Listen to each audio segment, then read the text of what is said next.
के गुण क्या है, गुण है, गुण नहीं है, इनका फर्क पड़ता रहेगा। सवाल कहाँ आ रहा है, उत्पाद व द्रव्य घटता है कि नहीं घटता है, बात यहाँ आकर रुक जाती है। द्रव्य मान भी लिया तो द्रव्य में उत्पाद व मानना कि नहीं मानना, गुण मान लिया तो गुण में उत्पाद व मानना कि नहीं मानना, और पर्याय मान लिया तो पर्याय में उत्पाद व की प्रक्रिया माननी कि नहीं माननी। मैंने जैसा कि पहले भी आपको समझाया कि एक पक्ष हो गया ईश्वर कर्तृत्ववादी, अब उनको सबसे बड़ी आपत्ति है ध्रुवता स्वीकारने में। ध्रुवता का मतलब क्या हो गया,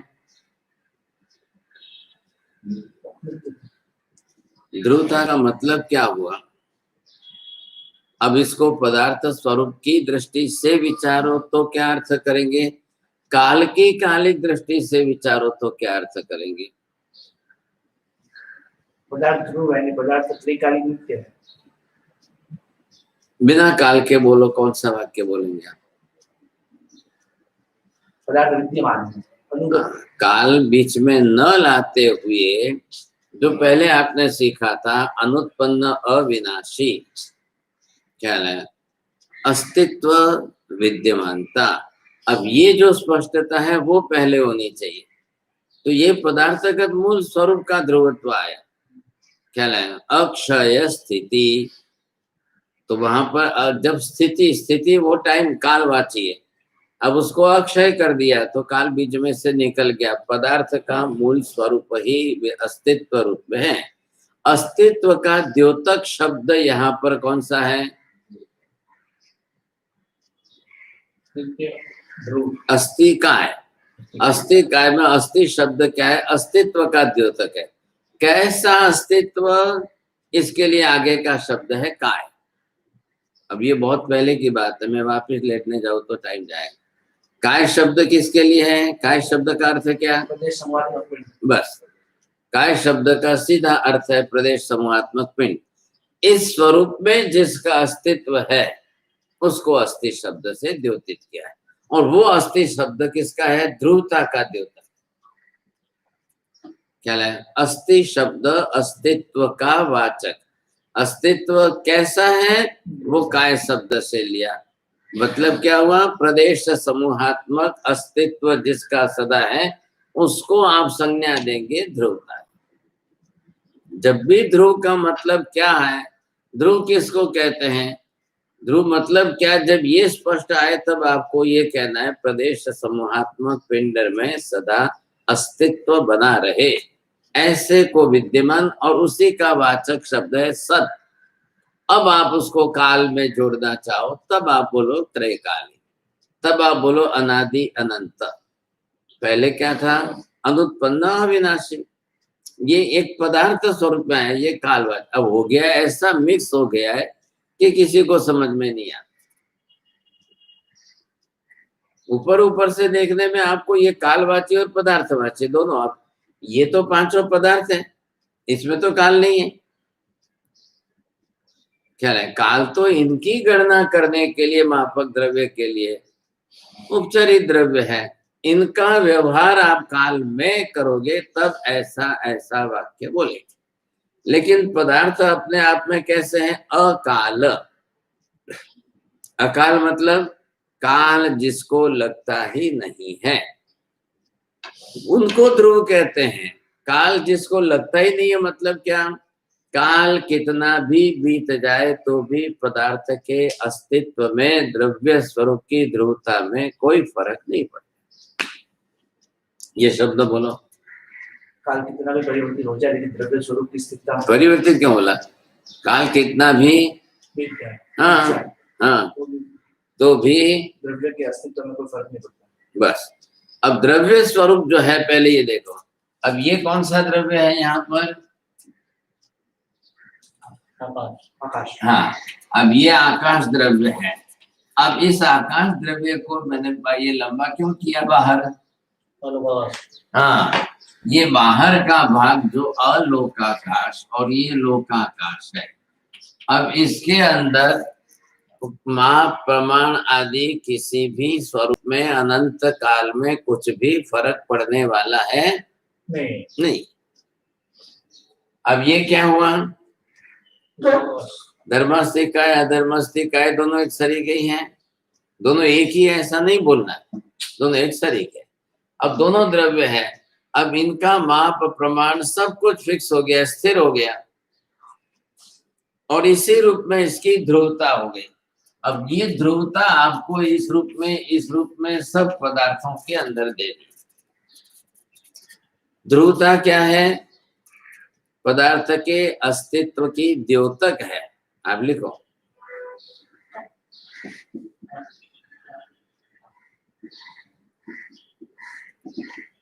ध्रुवता हम जो है किसको कहते हैं? ध्रुव होना या ध्रुव रहना, मतलब ही ये हुआ अस्तित्व का द्योतक। अस्तित्व काल के हिसाब से नहीं है, अस्तित्व पदार्थ स्वरूप में, काल उसको द्योतक बना करके सदा काल एक सरीका रहता है, इसलिए काल ने नित्य संज्ञा दी है। बोलो, वापिस बोलो। नहीं, पहले किसको बोलना है? सदा काल एक सरीका रहना पदार्थ। हाँ, पदार्थ का अस्तित्व एक सरीखा सदा बना रहता है, उसको काल के अंदर, हाँ, काल के हिसाब से नित्य की संज्ञा दी। अब इसको आपने देख लिया, ये आकाश द्रव्य धर्मास्तिका है अधर्मास्तिका है, तीनों के अंदर भले कितना भी काल बदल जाए, कितना ही काल बीतता जाओ, कितना ही काल बीतता जाओ, क्या होने वाला है? क्या होने वाला? उत्पाद व्यय किसके कारण है? पर द्रव्य के कारण। पर द्रव्य के कारण, पर द्रव्य ने आकर इनके गुणों का उपयोग किया, अपनी गति स्थिति अवगाहन किया, वो उनकी पर्याय बनी। इससे इनके प्रदेशों का क्या हुआ? कोई नुकसान हुआ? अनंत बार धर्मास्तिकाय का उपयोग करके ये जीव यहाँ से यहाँ आया गया, ये परमाणु यहाँ से आया गया, ये परमाणु यहाँ आया गया, अनंत अनंत अनंत अनंत बार हुआ। क्या हुआ? धर्मास्तिकाय के एक भी प्रदेश का कोई नुकसान नहीं हुआ, अधर्मास्तिकाय के एक भी प्रदेश का कोई नुकसान नहीं हुआ। आकाश के अंदर जिन्हें जो भी गया, जिसने भी जहां भी अवगाहन लिया, उसको क्या नुकसान हुआ? नुकसान का मतलब शब्द का अर्थ क्या है? नहीं, नुकसान शब्द का अर्थ बोलो, एक अक्षर मत बोलो, आप पूरा वाक्य बनाओगे। पदार्थ उत्पाद नहीं हुआ, उत्पाद में तो होता रहता है, साधना ही है ना हमको। द्रव्य में उत्पाद द्रव्य में भी हुआ, नहीं क्या बोल रहे हैं?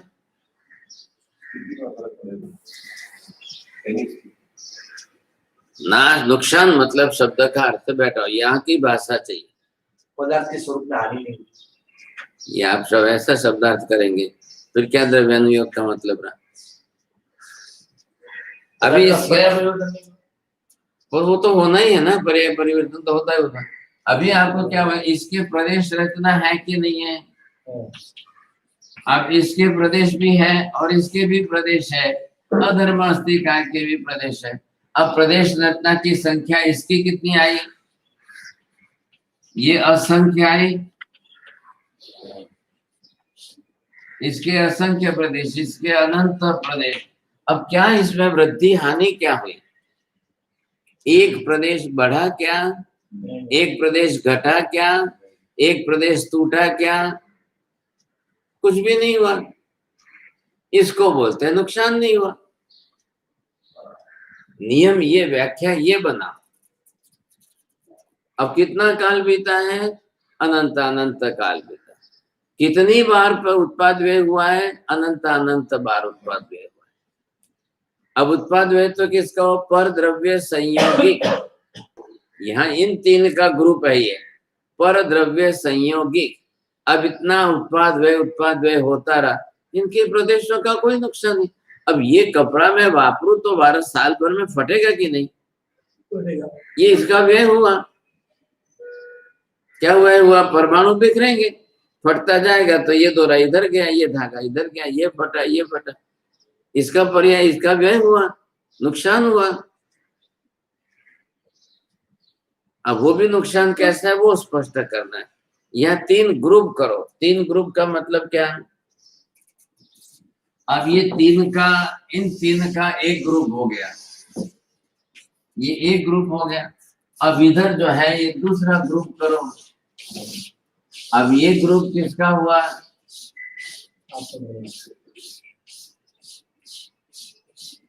ये द्रव्य कौन सा है? हाँ, जीवात्मिक है। अब ये द्रव्य, ये तीसरा ग्रुप हुआ। अब तीसरा ग्रुप किसका है? हाँ, अब इन तीनों के अंदर अब 3 ग्रुप बना लिया। 3 ग्रुप के अंदर इस ग्रुप में ये 3 पदार्थ आ गए। इसमें ये अकेला है, इसमें ये अकेला है। ये 3 ग्रुप हुए। अब तीनों ग्रुप के अंदर आपको फिर क्या करना है? ध्रुवता भी घटानी है और सामने उत्पाद भी घटाना है। अभी मैंने पहले क्या कहा था? द्रव्य गुण पर्याय में किसी को आपत्ति नहीं है। सभी दर्शन वालों को अपनी अपनी तरीके से स्वीकारने में किसी को आपत्ति नहीं है। रही बात कहाँ पर? उत्पाद व द्रव्य की प्रक्रिया में नुकसान हो रहा है। उत्पाद व द्रव्य की प्रक्रिया के अंदर इनको फर्क पड़ रहा है, ये मानने को तैयार नहीं। इसलिए जिसने भी पंथ निकाले उसने उत्पाद व के हिसाब से निकाले, द्रव्यता को नहीं मानना है उस हिसाब से निकाले। उनको आपत्ति क्या है कि ध्रुवता मान ले तो ईश्वर करेगा क्या? क्योंकि ईश्वर को मानना महत्व का नहीं है, ईश्वर को कर्ता मानना ज्यादा महत्व का है। आप समझ में आए? हमारे में क्या है? भगवान मानना जितना महत्व का नहीं, भगवान को वितरागी केवली सर्वज्ञ सर्वदर्शी मानना महत्व का है। उनके वहां पर क्या है? ईश्वर ईश्वर ईश्वर मानो तो खाली जो है ईश्वर सत्ता स्वामित्व आ गया, ऐसा नहीं है। कर्ता मानना जरूरी है। इसलिए वो ईश्वर कर्तृत्ववादी शब्द का प्रयोग करते हैं, पहले कर्ता पहले। अब दूसरी बात में उनका जो उनके हिसाब से उनकी भाषा में सम्यक दर्शन शब्द का अर्थ ही है। हमारे लिए हमारे यहाँ सम्यक दर्शन का अर्थ क्या है? जैसे कि हेमचंद्राचार्य महाराज ने लिख दिया, या देवे देवता बुद्धि या च गुरुता मति धर्मे धर्म धीर यस्य सम्यक तुम तदुदितम।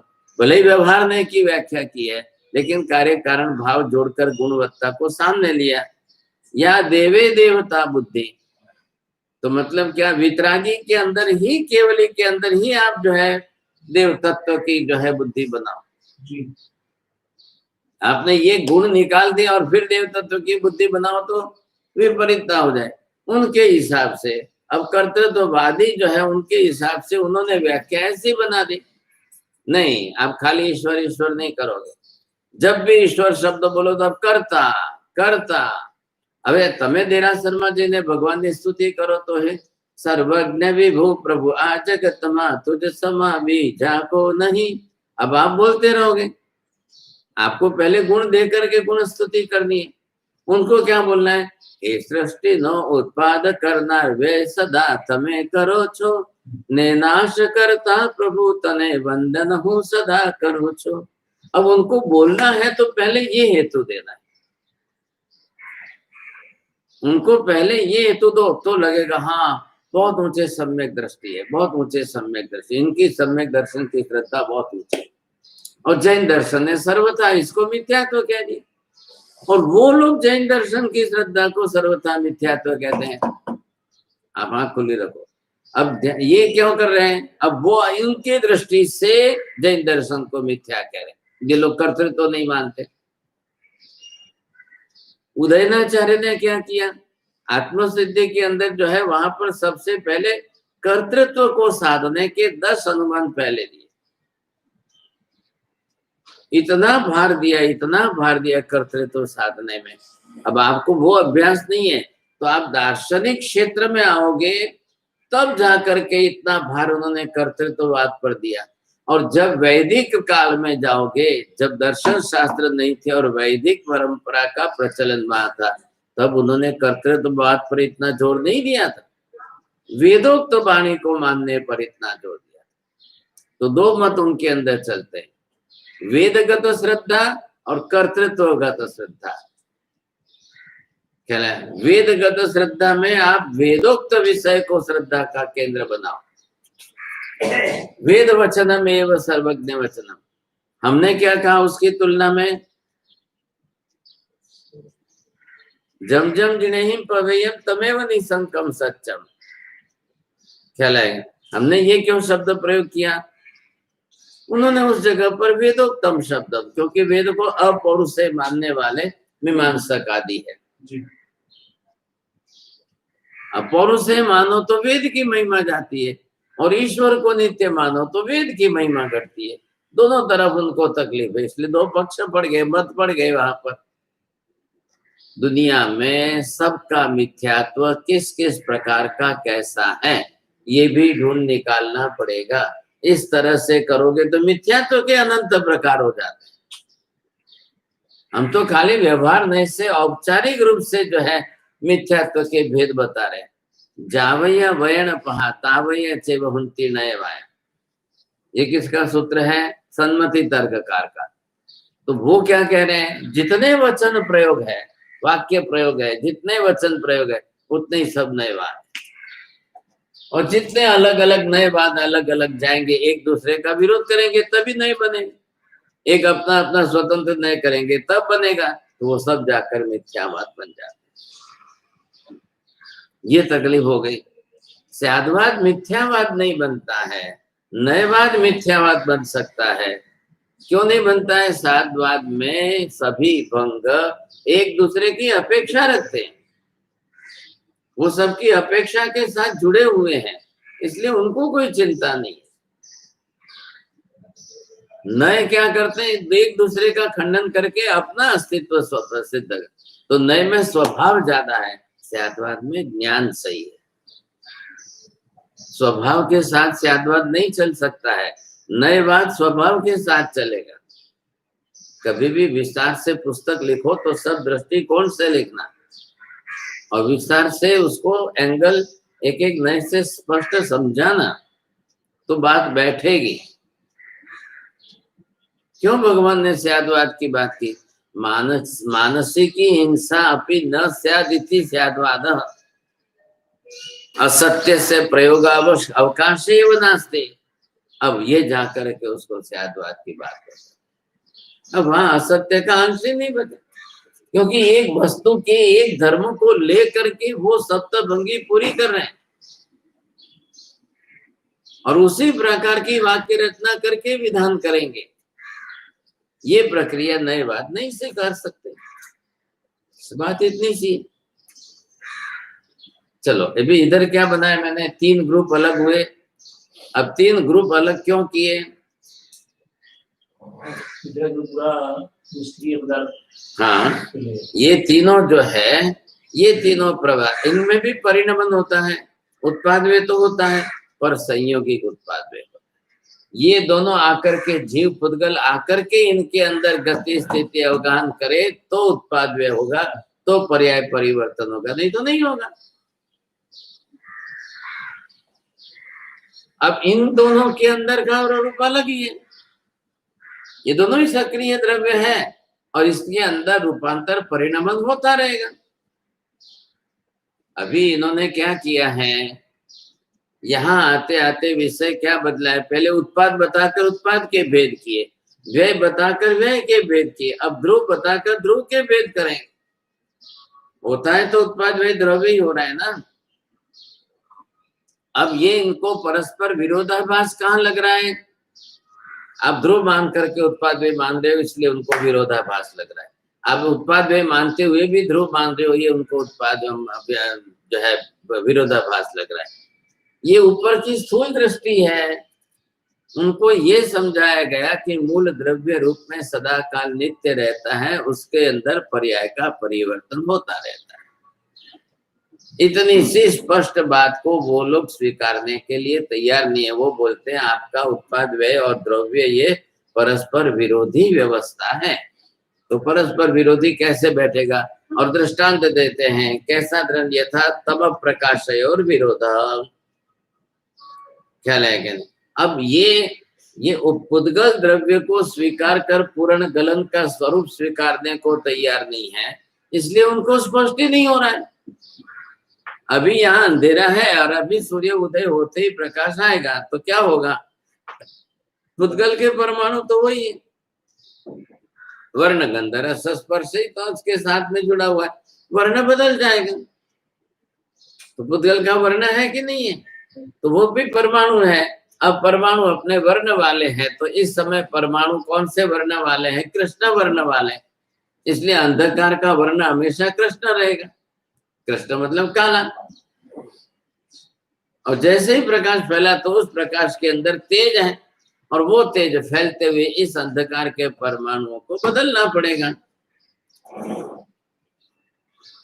आम के अंदर क्या है, पहले हरा था, पीला हुआ, फिर लालाशाही, क्या बदला, वर्ण ही तो बदला है। तो वैसे इसमें क्या है, अंधकार के परमाणु है, यहाँ पर परमाणु है पुद्गल द्रव्य, इसलिए इसके अंदर परमाणु शब्द नहीं बोलेंगे हम, आत्मा में परमाणु शब्द नहीं बोलेंगे, लेकिन पुद्गल के द्रव्य है, ये परमाणु पुद्गल के हैं, तो उसके अंदर परमाणु शब्द बोलेंगे आप।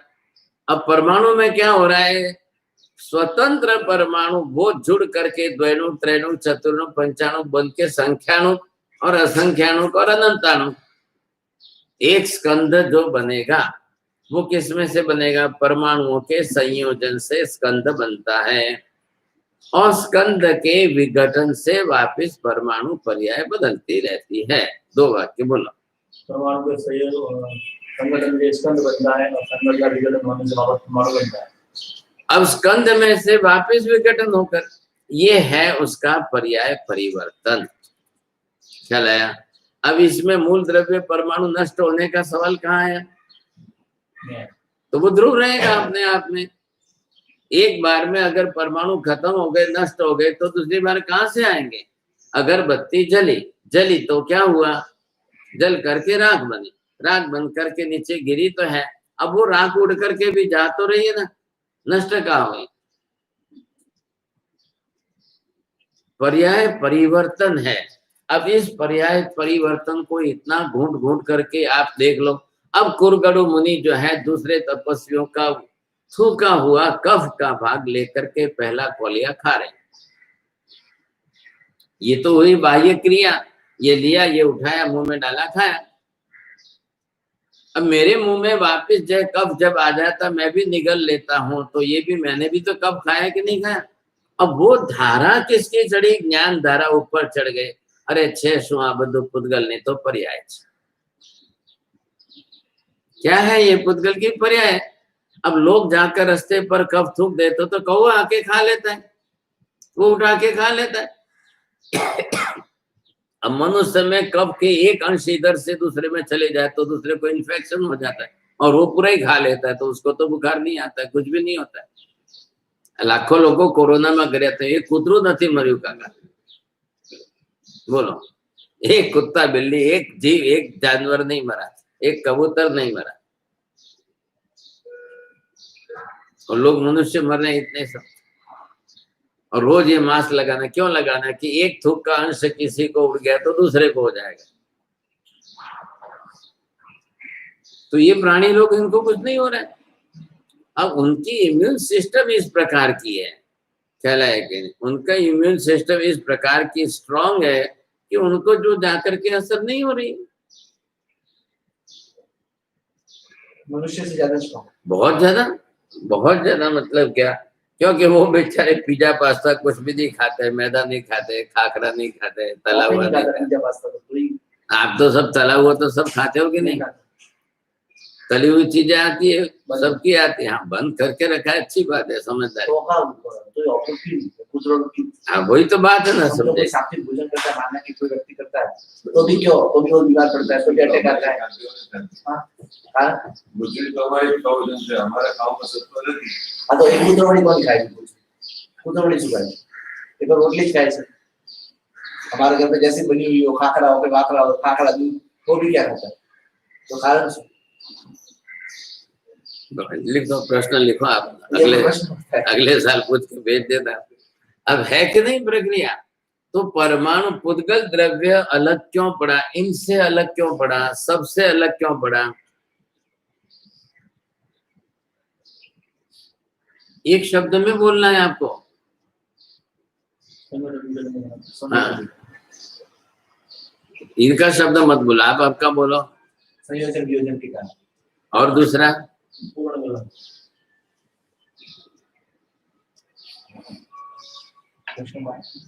परमाणु का अलग होना और परमाणु का वापस जुड़ना। प्रदेश अलग होता है, प्रदेश वापस जुड़ करके बनता है। संयोजन। बस ये अब इसके अंदर नहीं होता है कि अनंत काल में भी एक भी प्रदेश अलग नहीं होता है। अब इधर देखो, अब दोनों की इसकी भी इसकी पुद्गल द्रव्य की भी ध्रुवता बनी, आत्म द्रव्य की भी ध्रुवता बनी और इन तीनों द्रव्य की भी ध्रुवता बनी। अब इसके अंदर प्रदेश का विघटन होता है, फिर ध्रुवता क्यों कहते हो? जहाँ तो विघटन नहीं होता वहां ध्रुवता क्यों, ऐसा क्यों बोला आपने? मूल प्रदेश का विघटन होता ही नहीं। अब शब्द क्या प्रयोग करने हैं?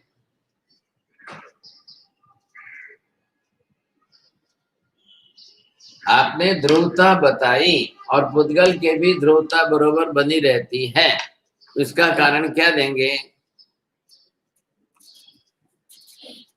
अब भी बात की, 2 मिनट पहले ही बात हुई। हमारा मूल से नष्ट होता नहीं। बोलो। प्रदेश विघटित होकर परमाणु बन जाए तो भी अस्तित्व बना रहता है, इसलिए ध्रुवता है। दोनों तरफ से ध्रुवता, दोनों। अब दो में से क्या करो, इनका ये 4 कर दिया आपने, ये 3 और ये 1। अब ये 4 का एक ग्रुप हो गया और इधर से ये अकेला है। तो पुद्गल क्या कहता है, तुम्हारा तो एक भी प्रदेश खंडित नहीं होता है तो भी ध्रुव, मेरा तो खंडित होते हुए भी ध्रुव। क्या लगेगा? मेरा तो प्रदेश खंडित होता है, अलग होता है, खंडित होकर के भी मैं ध्रुव तो बना रहा कि नहीं? तो तुमने कौन सी मेरे से बड़ी जो है बहस कर ली। अब वो स्कंद रूप में भी आए तो भी ध्रुव है, परमाणु रूप में भी आए तो भी ध्रुव है। अब स्कंद रूप में जब आएगा, कपड़ा जलेगा, तब चाहे राख बनेगी, परमाणु के रूप में परिवर्तित होगी। तो ये जो पर्याय का परिवर्तन हुआ उसको व्यय कहेंगे। कपड़ा जल करके राख कितनी बनती है, कपड़ा इतना इसमें इतना फर्क हो, इतना मत गिनो, यहाँ परमाणु की संख्या है। ख्याल आएगा नहीं? मनुष्य जलता है, 100 किलो वाला जलेगा तो 100 ग्राम बनेगी राख। वो फर्क क्यों पड़ेगा? बस वो परमाणु जितने थे उतने में परिवर्तित हो गए। परमाणु तो परमाणु उतने ही रखे तो धुआं बनकर उड़ा कितना, हवा में गया कितना? तो स्कंद थे, स्कंद में से ही तो परमाणु विघटित हुए। अरे हवा में जो उड़े वो भी परमाणु थे। वहां पर वो भी उड़े तो वो शरीर में से ही जल कर गए ना। हाँ। तो वो भी गए तो सही कि नहीं गए? जब महावीर स्वामी का अग्नि संस्कार किया तो पावापुरी नगरी से बाहर दूर के बड़े मैदान में किया, तब तो खड्डा नहीं था, तब थोड़ी तालाब था, तालाब में जाकर के थोड़ी अग्नि डाल दिया, भूमि थी। लेकिन अग्नि संस्कार में जब चिता जल रही थी तब मिट्टी, ये परमाणु चारों तरफ फैल गए।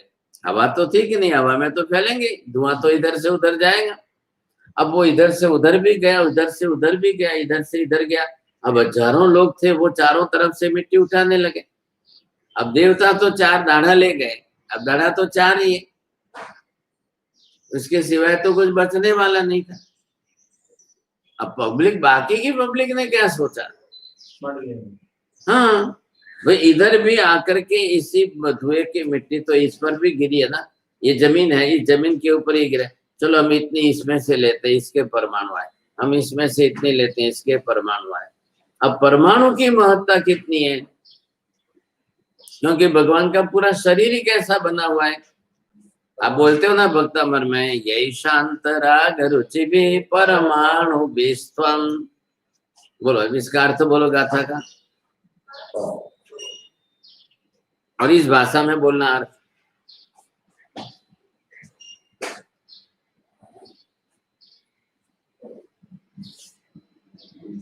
इतनी देर क्यों लगाते हो, आप तो फास्ट वाले हो। आप ऐसे दूसरा तो उधर उधर जाओगे तो क्या होगा, फिर वापिस चक्कर लगाओ के पूरी बिन माल की प्रदक्षिणा। बोलो। परमाणु भी, कौन सी विभक्ति लगाई है?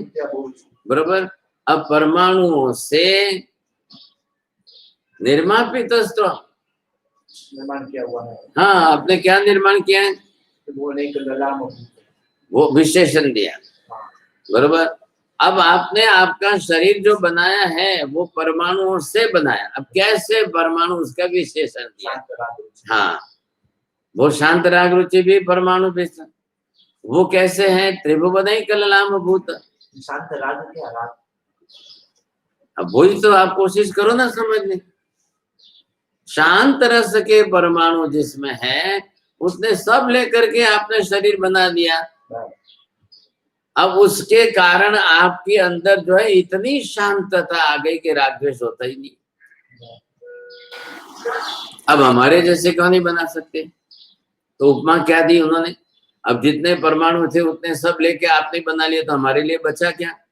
तो हमने तो राग द्वेष वाले परमाणु लेकर के बनाया से, तो हमारे में राग द्वेष आ गए और आपने सब परमाणु ले लिए भगवान। तो ऐसा क्यों किया? आपने जब बनाया तो दूसरों के लिए रखना नहीं चाहिए क्या? आपने सब ले लिए परमाणु। तावंत एव खलु ते प्रणवा पृथिव्याम, बस वो पृथ्वी के ऊपर उतने ही परमाणु थे और जितने थे उतने सब लेकर के आपने शरीर बना लिया। अब उसके बाद में हमारे लिए क्या बचा? चैत्र सुदी 13 को महावीर स्वामी का जन्म हुआ, तो चैत्र सुदी 13 तक 9 महीने 7 दिन तक भगवान ने माता के गर्भ में लेकर के सब परमाणु ले लिए। कितने लिए? जितने थे उतने लिए। तावंत एव खलु ते प्रणव पृथ्वी, उतने ही थे पृथ्वी तल के ऊपर परमाणु ही उतने थे, सब आपने ले लिए और बाकी बचा ही नहीं कुछ। अब चैत्र सुदी 13 को महावीर स्वामी का जन्म हुआ और चैत्र सुदी 14 को दुनिया के दूसरे लाखों लोगों का जन्म हुआ। अब वो बेचारे क्या करेंगे? वो क्या करें? जब घर में 10 लीटर दूध था और मेहमान लोग आए, उन्होंने सबने दूध पी लिया, तो बच्चों के लिए घर में बचा ही नहीं। तो फिर मम्मी ने कहा कि बेटा तुम जो है वो आटे की राब बनाकर देती हो, वो पी लो। अब क्या हुआ? अब बच्चे रोज दूध पीने वाले थे, उनको दूध ही नहीं मिला, तो सब दूध जो है मेहमान आए थे सब पी गए। अब क्या करना? तो जितने परमाणु थे निर्मापित त्रिभुवन, आपने तो सब लेकर बना लिए, बचा ही नहीं कुछ। अब हमारे जैसे ने हमने हमारा शरीर बनाया तो क्या फर्क हुआ? यते समानम अपरम नहीं रूपम अस्ति, તમારા જેવું હવે રૂપ અમારા કોઈનું થવાનું જ નથી, તમારા જેવું શરીર અમારું કોઈનું બનશે જ નહીં। તો તમારે તો શરીરમાં શાંત રસ रुचि આવી ગઈ, हमारा तो शरीर में शांत रस रुचि कहीं नहीं। ये फर्क किसका है? परमाणु। अब परमाणु कितने थे? तो क्या जगत में उनके लिए अलग परमाणु थे कि शांत रस के? हमारे लिए कोई अलग परमाणु नहीं थे क्या? तो क्या परमाणु में राग द्वेष रहता है क्या? परमाणु में शांतता रहती है क्या? तो उसको कौन से परमाणु ले जाओ? अब लोगों ने, लाखों लोगों ने उस समय वहां पर कितने दिन तक जो है वो राख ली। जो राख तो आई कितनी? 2% की 10%, लेकिन 80% तो मिट्टी आएगी कि नहीं? अब वो मिट्टी इतनी गई वहां पर, इतनी गई कि जमीन के अंदर खड्डा पड़ा। कालांतर में आजू बाजू की भूमि ऊपर हो गई, ये नीचे हो गई। बारिश आई, पानी बढ़ता गया बढ़ता गया बढ़ता गया तो तालाब बन गए। अब जहां भूमि पर अग्नि साध्याह किया गया था, तो बड़े भाई साहब नंदीवर्धन ने कहा कि इस भूमि पर कोई पैर न रखे वापिस, उस भूमि को सुरक्षित रख करके उन्होंने अपनी तरह से चरण पादुका स्थापित करके मंदिर बनाया। अब कालांतर में चारों तरफ पानी फैलता गया, पानी इकट्ठा होता गया तो तालाब बन गए। अब उस समय तो जल मंदिर नहीं कहा था, तालाब मंदिर नहीं दिया था संज्ञा, भूमि मंदिर था। कालांतर में जा करके जल मंदिर बना तो क्या हो गया? फर्क क्या पड़ा? ये मंदिर जो इन्होंने बनाया मंदिर तो 2500 साल बीते हैं, फिर आप पकड़ेंगे उसको तो जीर्णोद्धार कितने हो गए? अब 50 बार जीर्णोद्धार हो गए, इसमें क्या बड़ी बात हो? उससे क्या फर्क पड़ता है? बना हुआ तो ऐसे थी, तो मूल किसके कर्ता के साथ जोड़ा जाएगा? जो मूल करता है वही। यहाँ पर क्या विषय चल रहा है? ये 4 का है और ये 1 है। हाँ, ये 4 जो बन गए, ये 4 एक तरफ है और इनको क्या पुद्गल क्या कह रहा है कि तुम लोग ऐसे हो, तुम्हारा एक भी प्रदेश बिखरता भी नहीं है, अलग भी नहीं होता है, इकट्ठा भी नहीं होता है, फिर मिलना जुलना कुछ नहीं होता है, और फिर भी तुम नित्य बने। तो मैं तो ऊपर से मेरे प्रदेश बिखर के भी वापिस जुड़ता हूँ, फिर भी मेरी नित्यता बनी। अब वो ध्रुवता किस कारण से है? तो ध्रुवता का आधार क्या लिया हमने, और उससे क्या सिद्ध हो रहा है? उत्पाद व्यय होते हुए भी ध्रुवता सिद्ध हो रही है कि नहीं? आप उद्देश्य समझो पहले, क्या सिद्ध क्या करना है? हाँ, तो इनके अंदर प्रदेशों का संगठन विघटन कुछ भी नहीं हो रहा है, फिर भी ध्रुवता है। और इसके अंदर प्रदेश जो है रोज बिखर करके बाहर निकल कर परमाणु बन रहे हैं, फिर जुड़ करके स्कंद बन रहे हैं, तो भी दोनों का अस्तित्व बना रहता है। दोनों पर्याय हो गए पुद्गल की, स्कंद पर्याय और इधर परमाणु पर्याय, फिर भी दोनों की नित्यता बनी रहे। अब खाली संयोग वियोग होगा तो पर्याय बदलेगी, लेकिन नित्यता जाएगी नहीं, नित्यता जाने वाली नहीं है। कल हम भी मरेंगे, हमारा शरीर भी जलाएंगे कि नहीं? हमारा शरीर जलाएंगे, उसकी भी राख बनेगी कि नहीं? वही राख ले जा करके वापस नदी में बहाएंगे कि नहीं? उस नदी का पानी वापस खेतों में आएगा कि नहीं? वहां वापस गेहूं चावल बनेंगे कि नहीं? वही गेहूं चावल वापस हम खाएंगे। तो ये क्या चल रही है? क्या बोलना, यहाँ की भाषा में बोलो, पर्याय का परिवर्तन। क्या है? मूल द्रव्य स्वरूप में जो है पुद्गल है ही है, खाली पर्याय का परिवर्तन हुआ है। पर्याय बदलते बदलते बदलते आए, इसी को साइंस ने समझ लिया। That is called law of causation. So nothing is going to be 100% destroyed, never destroys. Atom cannot be destroy at all. इसलिए लॉ ऑफ कॉजेशन में क्या कहते हैं? जस्ट साइक्लिंग, बरोबर जो है घूम करके फिर वापस आकर स्कंद बनेगा, फिर वापस परमाणु आएगा, फिर वापस स्कंद में आएगा, फिर वापस परमाणु आएंगे, बदलता रहेगा। हीरा भी बन गया तो हीरा इतना ठोस बन गया, तो उन्होंने विज्ञान वाले ने कहा हीरा कुछ नहीं है, खाली कार्बन का ही सॉलिड फॉर्म है। लेकिन हीरा भी जलेगा तो उसकी भी राख बनेगी, यूं टूटेगा नहीं। यूं इतना मजबूत है, पत्थर से भी मजबूत है कि हीरे के टुकड़े नहीं होंगे, लेकिन फिर वापस उसको जो है जलाना है तो जला सकेंगे, राख बन जाएगा। जल करके सब कार्बन बनता है, वो भी कार्बन बन जाएगा।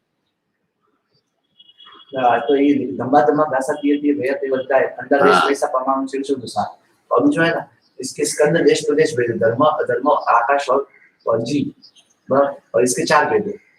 लेकिन ये चारों का तो स्कंद स्वरूप में हमेशा रहता है। धर्म अधर्म आकाश और ये आत्मा, ये तो देश प्रदेश स्वरूप में कभी होते ही नहीं। तो इस भेद की विवक्षा करने का कारण क्या? इस भेद की विवक्षा ये है कि ये कपड़ा पूरा है, अब इतना बड़ा कपड़ा है, इतना ही फटा है यहाँ पर, फिर भी इसके साथ ही जुड़ा हुआ है। तो ये अखंड है, और अखंड होते इनका परमाणु अलग नहीं हो रहा, इसलिए तीय भे का कहना पड़ा है। देश और प्रदेश की विवक्षा है। देश प्रदेश में तो छोटा भाग, पूरा भाग, बड़ा भाग। आपने क्यों कहा सिर दुखता है, पैर क्यों नहीं दुखता है? पूरा शरीर टूटता है, तब आप पूरे शरीर की विवक्षा करते हो। मोती बिंदु, मोतिया क्या है? आंख के लेंस के बीच में पर्दा है। अब मोतिया को कोई आंखा हाथ पैर के अंदर कुछ नहीं हो रहा है। एकांश तो देश दिया भी इतना बड़ा है, 14 राजलोक का बड़ा है, तो व्यवहार कहाँ हुआ? आप आए और गए तो कहाँ व्यवहार हुआ? इतने में इतना ही व्यवहार हुआ है बस। तो पूरे 14 राजलोक में कहाँ हुआ है? कोई जीव गाय तो कहाँ हुआ? सिद्ध है तो कहाँ है? तो सिद्ध है तो लोकांत भाग में, लोकगमो गया ना। अब पूरे लोक में थोड़ी फैल गए, इसलिए लोक एक देश, पूरे लोक का एक देश, और फिर इसका एक प्रदेश। तो स्कंद तो पूरा है ही है, फिर एक देश गिना तो इतना ही हुआ, एक प्रदेश गिना तो एक प्रदेश ही हुआ। बात तो इतनी सी है। अब इसमें भी तीनों में यही व्यवहार चलेगा, इसमें भी चलेगा, इसमें भी चलेगा। आत्मा के प्रदेश भी कितने हैं? असंख्य प्रदेश है। तो असंख्य प्रदेश में से किस प्रदेश के अंदर क्या है, तो वो वहां पर आपको स्पष्ट करना पड़ेगा। उद्गल के अंदर क्या है? प्रदेश बिखर जाते, तो तीय भैया तहेव वो अलग करके उन्होंने अलग दिया। और फिर जो है अद्धा शब्द कालवाची जोड़ दिया, सद्रव्य का नियम बन गया। यहाँ आपको पहले मूल विषय क्या है? देश प्रदेश कभी अलग होते नहीं, अलग हो जाए तो फिर परमाणु बन जाए, कोई अविभाज्य है। सवाल होता है, होते ही नहीं है तो फिर प्रश्न कहाँ है? तो भी देश प्रदेश नहीं बोले होते खाली इसके अंदर। अरे भाई इसको क्या, आप देश प्रदेश का मतलब ये थोड़ी है कि अलग होवे तो ही बोलना चाहिए, उल्टा अर्थ क्यों कर रहे हो? एक भाग उसका, पूरे में से एक भाग। अभी मैंने ये कपड़ा है और यहाँ स्याही लगाई, तो मैंने यहाँ काली स्याही लगाई, तो कपड़ा तो पूरा है। अब कपड़ा इतना बड़ा है तो स्याही एक भाग में, एक देश में, तो ये अलग थोड़ी होना है। आप जो समझ रहे हो दिमाग में अलग होवे तो ही देश प्रदेश लगाना, नहीं, अलग होने पर परमाणु शब्द लगाना है। अलग हो पर प्रदेश जो अलग हो उसको परमाणु संज्ञा दिए, देश और प्रदेश तो उसके अंतर्गत छोटे भाग को। इसलिए मैंने कहा इतना बड़ा शरीर है, आपने सिर दुखता बोला, इतने बड़े शरीर में आंख के अंदर मोती बिंदु आया ऐसे बोला, तो वो भाग कितना है? एक प्रदेश में से अब वो सुई डाल करके खून लेगा तो खून लेगा, पूरे शरीर का खून थोड़ी लेना है। अब वो यहाँ से इतना सा खून लेना है, तो एक प्रदेश का भाग है।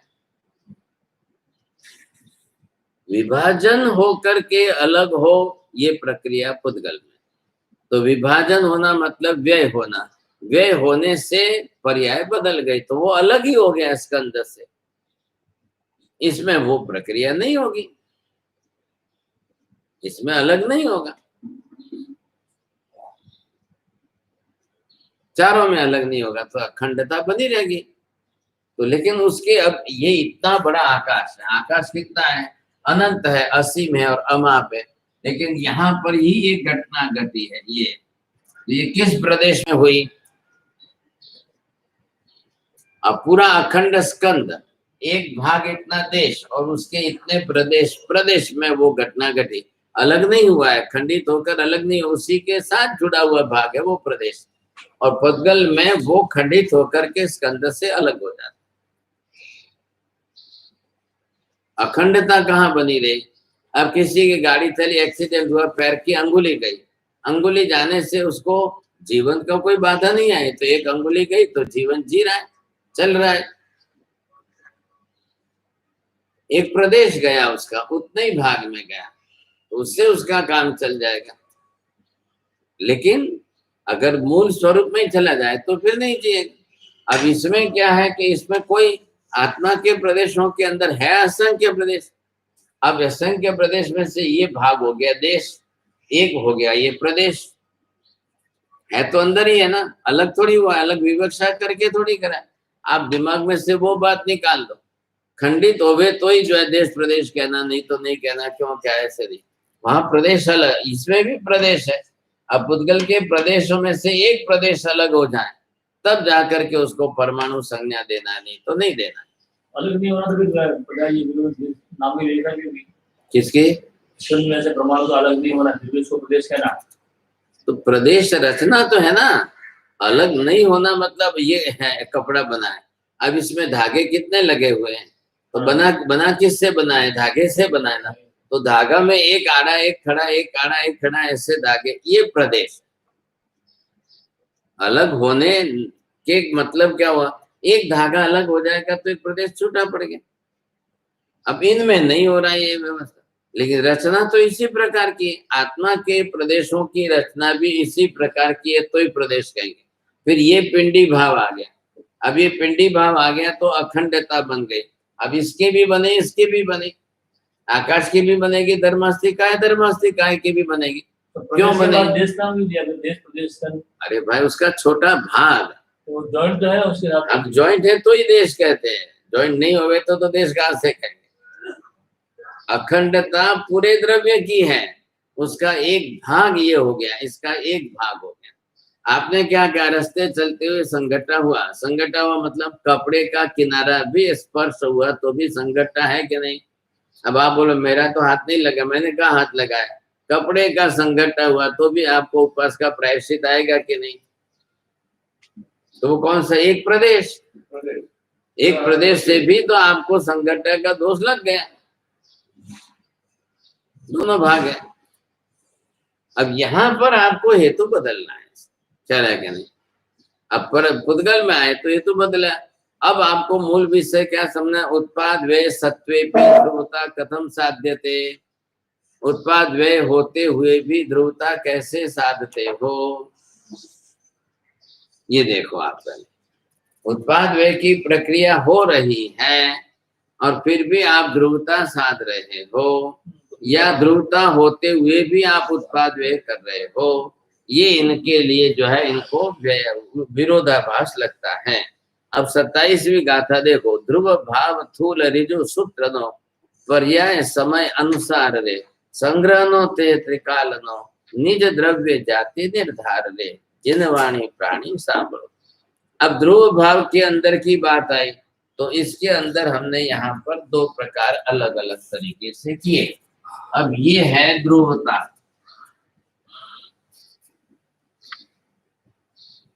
अब ये ध्रुवता आपने यहाँ पर ये ध्रुव भाग में ली।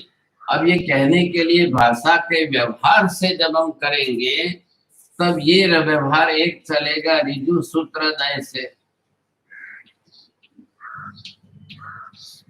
और ये चलेगा दूसरा भाग व्यवहार नय के हिसाब से। तो इन दोनों को देखने की दृष्टि अलग अलग कर दी है। अब पर्याय ना पर्याय के काल के हिसाब से और दूसरा संग्रह नय के हिसाब से, इसमें संग्रह नहीं।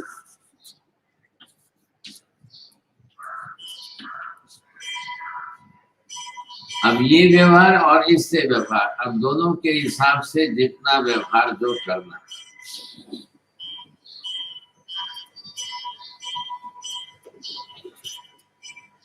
अब जिस तरह से द्रव्य की जाति में जो व्यवहार करना है, तो इधर क्या हुआ है, त्रिकाल नित्यता ध्रुव की बरोबर बनी हुई है, आकाश की भी है, धर्मास्तिकाय की भी है, चारों द्रव्यों की है। अब होते हुए उनके अंदर जो है जिस प्रकार का जो परिवर्तन रूपांतर आदि जो होता है, अब ये होते हुए ध्रुवता कैसे बनी रहती। कल हमने क्या देखा था, दूध में से दही, दही में से छाछ, छाछ में से मक्खन, ये क्या हुआ था, रूपांतर हुआ था। अब ये पर्याय रूपांतर मतलब क्या हुआ, अब बोलो पहले। स्वरूप में रहने के बावजूद भी व्यय हुआ तब जो है ये प्रक्रिया हुई। वेद किसके चले थे, हाँ, अभी वो व्यय होना, जो दूध की पर्याय थी वो व्यय हुई थी। अब दूध की पर्याय व्यय होने के बाद दही बना था, क्या है, अब दही बन गया तो दूध रहा नहीं है। वैसे ही जो है एक से दूसरे का, दूसरे से तीसरे का, तीसरे से चौथे का, ये होगा। ये इसमें अंदर इनकी प्रक्रिया पूरी बदलती रहेगी, क्या है। अब ये प्रक्रिया जो पूरी बदलती रहेगी, इसके कारण इनको बरोबर समझना है। अब ये स्पष्ट हो जाना चाहिए, जिसमें भी रूपांतर होगा तो ध्रुवता में क्या होगा। अभी जीव में भी जो है ध्रुवता बनी हुई है, उसमें भी पर्याय परिवर्तन तो होता है, तो ध्रुवता में कोई फर्क पड़ रहा है क्या, ये देखना है हमको। ये आत्मा है और आत्मा का जो भी पर्याय परिवर्तन हुआ, इधर आपने ये देखा कि ये आत्मा है, अब ये जीव है यहाँ पर, और इसका जीव ये जो गया, अब ये जाकर के यहाँ से दूसरे पर्याय में आकर के मनुष्य बना। अब ये आकर के जो भी जैसा बना, तो इसमें ये आत्मा वापिस आ गई, यहाँ से जो है यही आत्मा इसमें आई। अब आत्मा इसमें आई है तो जो यहाँ पर था और वो यहाँ पर आकर के इसमें से इसमें फर्क क्या पड़ा है, किसकी बात चल रही है, ध्रुवता। पर्याय बदलने पर ध्रुवता का क्या नुकसान हुआ, मूल आत्मा द्रव्य की अनंत बार भी पर्याय बदल जाए तो इसको इसमें कोई फर्क नहीं पड़ रहा। वही जीव द्रव्य है और वही जीव द्रव्य ये यहाँ पर भी आकर के वो धारण कर लेता है। अब वो धारण करेगा तो सब कुछ बदलेगा। अब इस शरीर का रूप, रंग, वर्ण, गंध, रस, स्पर्श आदि सब बदलेंगे कि नहीं बदलेंगे? ये हो गया रूपांतर। अब रूपांतर में क्या हुआ? व्यय। किसका व्यय? इस पर्याय का व्यय हुआ, इस पर्याय का उत्पाद हुआ। इस पर्याय से निकल करके ये इस पर्याय में आया। तो पर्याय का रूपांतर, व्यय मतलब पर्याय का व्यय हुआ तब रूपांतर है। कार्य कारण भाव क्या है? व्यय होने से पर्याय का परिवर्तन। तो व्यय हुआ कारण और पर्याय परिवर्तन कार्य हुआ। अब लेकिन इसके अंदर ये दोनों चला, तो अब ये द्रव्य में हुआ है कि पर्याय में हुआ है? व्यय द्रव्य का हुआ कि पर्याय का हुआ? पर्याय का हुआ।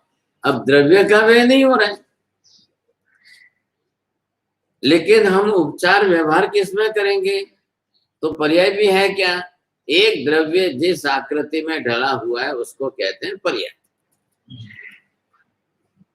चला, एक द्रव्य कौन सा है? ये जीव द्रव्य। इसमें भी कौन सा है? जीव द्रव्य। अब इसकी आकृति प्रकृति कैसी है, इसका आकार प्रकार कैसा है, ये जिस आकार प्रकार में ढला हुआ है ये उसकी पर्याय, उसमें जीव द्रव्य रहा हुआ है।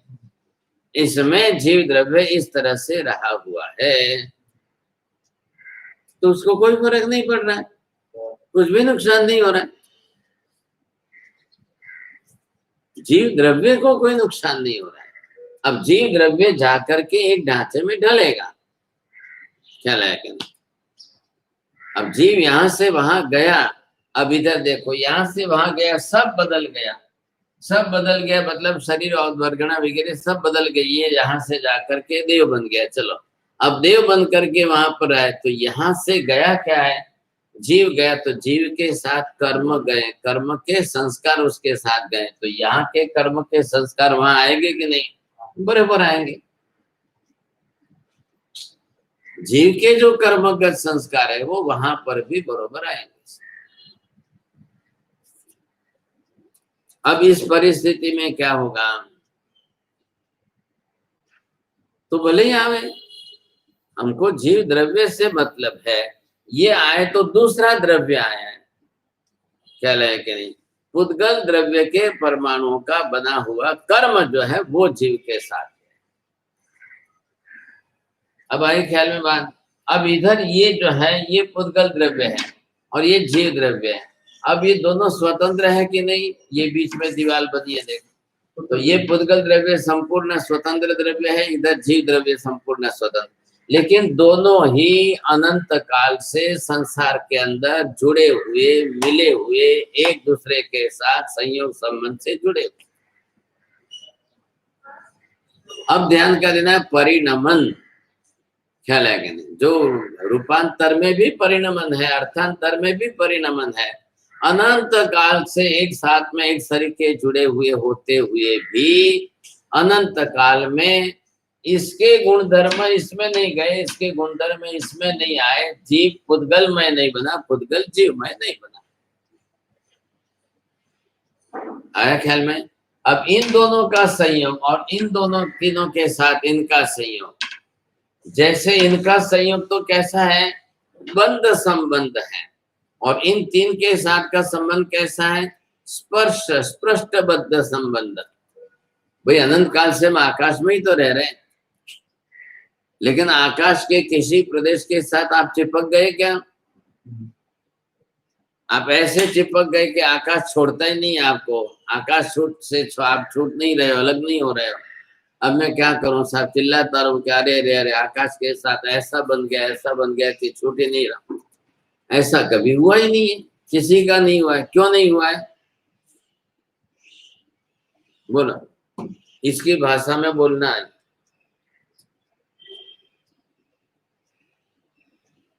आपका निष्क्रिय है, बोलो। पूर्ण स्वभाव। हाँ नहीं, आकाश में क्या है? आकाश धर्मास्ति का धर्मास्ति के साथ अनंत काल में भी कोई जीव या पुद्गल जो है क्यों नहीं चिपके? और ये जीव और पुद्गल दोनों चिपक करके एक रस होकर के एक मेक में ऐसे बंध संबंध से जुड़ कर रह जाते हैं। उनका स्वभाव नहीं है, ये नहीं बोलना है। पहली बात, जोड़ने वाला तत्व कौन सा है? स्निग्धता, रुक्षता जो है। बराबर। और तो आत्मा वो पर जो है स्निग्धता रही है कर्मों की, और कर्मों की स्निग्धता के कारण से आत्मा प्रदेश में स्निग्धता नहीं है, आकाश में स्निग्धता नहीं है, आपका प्रदेश में धर्मास्ति का है, अधर्मास्ति का इनमें नहीं है। आत्मा प्रदेश में कहाँ से आएगी स्निग्धता? गुण किसका है? तो फिर क्यों आत्मा में बैठा हो? आत्मा में कर्म लगे हुए हैं। आपको क्या सिद्ध करना है? आप कैसे कर रहे हो? भाषा में शब्द रचना पूरी करोगे तो बात बैठेगी। आत्मा में सिद्ध स्निग्धता स्निग्धता मत बैठाओ। आत्मा में जो कर्म लगे हुए हैं, पुद्गल ऐसे कर्म लगे, आत्मा में जो कर्म लगे हुए हैं, कर्मों में स्थितिता के कारण से जिन पुद्गल को ग्रहण करता है और छोड़ता है। लेकिन आधर्म, अधर्म और आकाश अस्तिकाय में वो निष्क्रिय द्रव्य है, वो जो है उन पर कर्म नहीं लगे हुए हैं, और कर्म नहीं लगने के कारण से चिकास नहीं है, तो इसलिए आधर्म, अधर्म और आकाश को जो है पुद्गल और आत्मा नहीं चिपकते हैं। आकाश धर्मास्तिक है, धर्मास्तिक है, वो पुद्गलात्मक द्रव्य ही नहीं है। नहीं, अब तो स्निग्धता आदि तो स्पर्श है, तो वो तो पुद्गल के गुण है। नहीं, इसलिए तो आकाश के साथ नहीं है, तो आकाश में नहीं चिपकने चाहिए, तो आत्मा में भी नहीं है, तो आत्मा में भी चिपकने नहीं चाहिए। आत्मा को क्या हो गया? शुद्ध पर्याय। आत्मा के आत्मा सब आपको द्रव्य द्रव्य यहाँ की भाषा नहीं बोलना था। आत्मा द्रव्य है, आत्मा पुद्गल से भिन्न द्रव्य है। वो आत्मा के अंदर, आत्मा के वर्ण गंध रस स्पर्श, ये पुद्गल के गुणधर्म आत्मा के नहीं है। बस अब ये आपको पहले स्पष्ट करना है। द्रव्य स्वरूप कैसा है? ये द्रव्य स्वरूप है। गुण स्वरूप कैसा है? आत्मा के गुण ज्ञान दर्शन आदि है। स्निग्ध रस, रस वर्ण गंध रस स्पर्श नहीं है, वर्ण गंध रस स्पर्श आदि पुद्गल के, तो पुद्गल में रहेंगे। पुद्गल चिपकता है, स्निग्धता उसमें है, पुद्गल जाकर है, लेकिन आत्मा सक्रिय होने से उसी ने अपने राग द्वेष के हिसाब से ग्रहण किया है, पुद्गल को ग्रहण किया है। अब पुद्गल को ग्रहण किया है तब जाकर के उसके पास ये, अब वो वर्ण गंध रस स्पर्श, स्पर्श में स्निग्धता होकर इसने अपनी तरफ से राग द्वेष ज्यादा किए, तो इसने अपने अंदर जो है रस बढ़ाया। अब जाकर के वो पदार्थ पुद्गल परमाणु को लेकर कर्म पिंड बना रहा है। बात इतनी सी है। अब इतनी सी बात को लेकर इनके अंदर नहीं है, इधर आत्मा में और इधर आकाश धर्मास्तिकाय, धर्मास्तिकाय में समानता क्या लेंगे? समानता क्या लेनी है? इधर की बात बोलना है। अभी इधर उधर मत जाओ। अभी किसकी बात चल रही थी? हाँ, आकाश धर्मास्तिकाय, धर्मास्तिकाय और आत्मा, ये चार एक है कि नहीं? अब चारों में एक सर की समानता किस बात की है? इसकी अभी जो विषय चल रहा है, स्निग्धता नहीं है, इसकी समानता है। बस सब में नहीं है तो आत्मा में भी नहीं है। तो आत्मा में स्निग्धता नहीं है तो आई कहाँ से? आई कहाँ से? फिर बस नहीं है, फिर आई कहाँ से क्यों बोलते? जब नहीं है तो द्रव्य स्वरूप ही कैसा है उसका? स्निग्धता है किसका? पुद्गल का है, तो इधर इसके साथ में क्यों जोड़ते? आई आती ही नहीं है, आई कहाँ से? ये बोलना ही नहीं है, अनंत काल में भी नहीं आती, कभी नहीं आती, फिर सवाल कहाँ है? तो कर्म क्यों चिपक रहे? अब ये बात है ना, अब कर्म चिपक रहे तो कर्म कार्मण वर्गणा पुद्गल परमाणु की है। अब पुद्गल परमाणु में स्निग्ध रस है, उसके स्पर्श में है, तो चिपकने का गुणधर्म इसका हो गया। किसका हुआ? जिसमें स्निग्धता है उसमें। बरोबर। अभी ये कागज है, अब ये कागज है, इसमें स्निग्धता नहीं है, तो एक कागज दूसरे कागज के ऊपर ये रहे हुए हैं, ये कितने साल से रहे? 10 साल हो गए, 20 साल हो गए, एक भी कागज दूसरे कागज से नहीं चिपका है अभी, लेकिन इसके बीच में घूम ला करके लगा दो, 10 मिनट में चिपक जाए। तो ये जो स्निग्धता जिसमें है वो चिपकने के बंध संबंध में आने के गुणधर्म वाला बन गया। इधर आत्मा ने अपने राग द्वेष बढ़ाए। अभी प्रश्न समझना बरोबर ध्यान से। तो इधर आत्मा ने अपने में राग द्वेष ऐसे बढ़ा दिए, तब जाकर के दोनों एक हो गए। आत्मा के अंदर राग द्वेष की रस तीव्रता, स्निग्धता नहीं, और इधर पुद्गल की स्निग्धता, उसमें तीव्रता नहीं है। इधर क्या है? स्निग्धता है, उधर तीव्रता नहीं है। आत्मा के प्रदेशों में आत्मा ने बनाई हुई राग द्वेष की तीव्रता, अब ये दो इकट्ठे होकर के रस, इन दोनों का मिलना होगा। अभी इधर देखो, वही चीज आकाश आदि में क्यों नहीं हो रही है? आकाश आदि में राग द्वेष होते ही नहीं है। अब आकाश आदि में नहीं होंगे इसलिए वो नहीं बांधते हैं। अब इधर देखो, सबसे बड़ा प्रश्न कहाँ फुटे को रहेगा? बड़ी समस्या यहाँ पर आकर के खड़ी होती है कि यहाँ पर भी आत्मा ही है, ये भी आत्मा यहाँ पर है, और इस आत्मा को सिद्ध स्वरूप में है, तो इस आत्मा के भी प्रदेश तो वही है, और इधर भी आकर के परमाणु कार्बन वर्गना के परमाणु तो बरोबर रहते हैं। लेकिन आत्मा में राग द्वेष नहीं होने से आत्मा उसको ग्रहण नहीं करती है। हाँ, और यहाँ पर आत्मा के राग द्वेष होने से आत्मा गुस्सा। अब यहाँ पर जो परमाणु है उनमें स्निग्धता है कि नहीं? तो वो क्यों नहीं चिपक रहे? नहीं चिपकेंगे ना, चिपकते हैं। नहीं क्यों? क्योंकि आत्मा में राग द्वेष होने चाहिए ना। अब यहाँ जो परमाणु है ये कार्बन वर्गना के पुद्गल परमाणु सिद्ध के आत्मा प्रदेश पर भी चिपकते हैं, लेकिन वो कैसे चिपकते हैं? रुक्ष स्पर्श। परमाणु में तो स्निग्ध रुक्ष दोनों है, लेकिन इधर जीव की तरफ से अपने राग द्वेष की तीव्रता नहीं बनी, तो जीव ने ग्रहण नहीं किए। परमाणु तो आए, यहाँ लगे, उनके आत्मा प्रदेशों पर अनंत अनंत परमाणु आकर के बैठे, ख्याल है, लेकिन उनका परिणमन नहीं हुआ। परमाणु है तो परमाणु में स्निग्ध रुक्ष तो रहा हुआ है। अब परमाणु में स्निग्ध रस रुक्ष होते हुए भी और सिद्ध की आत्मा पर अनंत परमाणु आकर बैठे, स्पर्श संबंध से जरूर रुके हुए हैं, लेकिन कर्म परिणमन, कर्म के रूप में अभी तक उनका परिणमन नहीं हुआ है। हमारे में क्या हुआ है? हमारे में कार्बन वर्गना के पुद्गल परमाणु भी है, लेकिन हम तो उसको खींच करके अंदर ले रहे हैं और परिणमन करके कर्म संज्ञा बन रही। आप स्थूल भाषा में, उस भाषा में मत जाओ, इधर की भाषा जब तक बोलोगे नहीं तब तक नहीं बैठेगी बात। हमारी भी आत्मा है, उनकी भी आत्मा है। अब उनकी आत्मा ग्रहण करने की शक्ति का उपयोग नहीं कर रही है। हमने पुद्गल परमाणुओं को ग्रहण किया, परमाणु का स्कंद जो बना हुआ था वो स्कंद किस रूप में था? वर्गणा के रूप में। अब उसमें से वर्गणा के रूप में हमने ग्रहण किया, हमने उसको लेकर कर्म के रूप में परिणमन किया। ख्याल है कि नहीं? मम्मी ने आटा लेकर घी शक्कर गुड़ के साथ करके गोल करके परिणमन किया तब शीरा बनाए। दूसरा कोई आटा लेकर के घोले तो कुछ करे तो शीरा नहीं बनेगा। कोई दूसरा बोल दे कि उसने भी आटा लिया, घी डाला, शक्कर डाला, लो देखो तो मम्मी ने जैसा शीरा बनाया वैसा क्यों नहीं बना? तो वो प्रक्रिया परिणमन की प्रक्रिया है, तो वहां रूपांतर हुआ, आटा में रूपांतर होकर शीरा बना। इधर इसने आटा लेकर पानी में घोल दिया, घी शक्कर डाल दी तो शीरा नहीं बना। इधर हमारी आत्मा ने ये कार्बन वर्गना के पुद्गल परमाणु लेकर आत्म प्रदेशों के साथ उसको एक रस किया है और राग द्वेष की तीव्रता से किया है, तब वो कर्म बना है।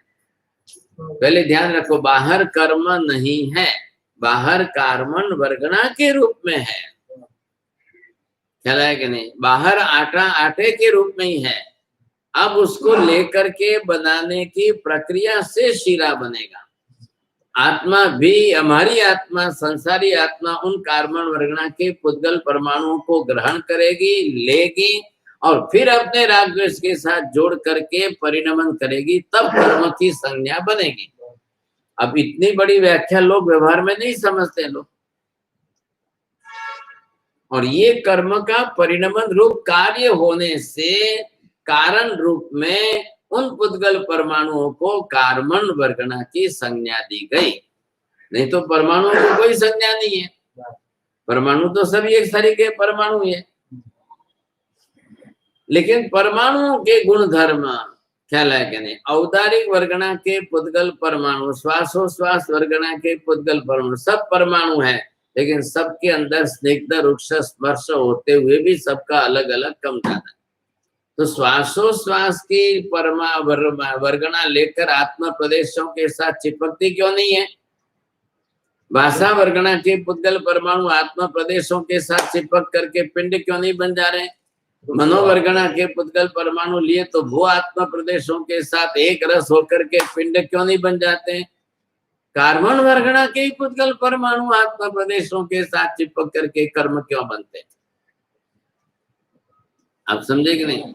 आटे को ही पानी में घोल करके डालेंगे तब जाकर घी शक्कर से शीरा बनेगा। आप सीमेंट डाल दो, सीमेंट डालोगे तो क्या होगा? वो पत्थर बन जाएगा, शीरा नहीं बनेगा उसका। और भी दूसरे परमाणु बहुत से हैं, कोई भी परमाणु कैसे भी परमाणु ला करके इकट्ठा करके कर दो, शीरा नहीं बनेगा। तरीका क्या है? ये सब वर्गणा है और सब पुद्गल की वर्गणा है, और पुद्गल के अंदर तो स्निग्ध रुक्षवादी सब है। वर्ण तो उसी वर्ण गंध रस स्पर्श के बिना का पुद्गल ही नहीं है। और ये 8 वर्गणा अलग अलग, 8 वर्गणा अलग अलग बनने से सबके अंदर से, ध्यान दो थोड़ा सा बारीक होता है, सबके अंदर के वर्ण गंध रस स्पर्श में गणित का फर्क है। मतलब गणित का मतलब क्या?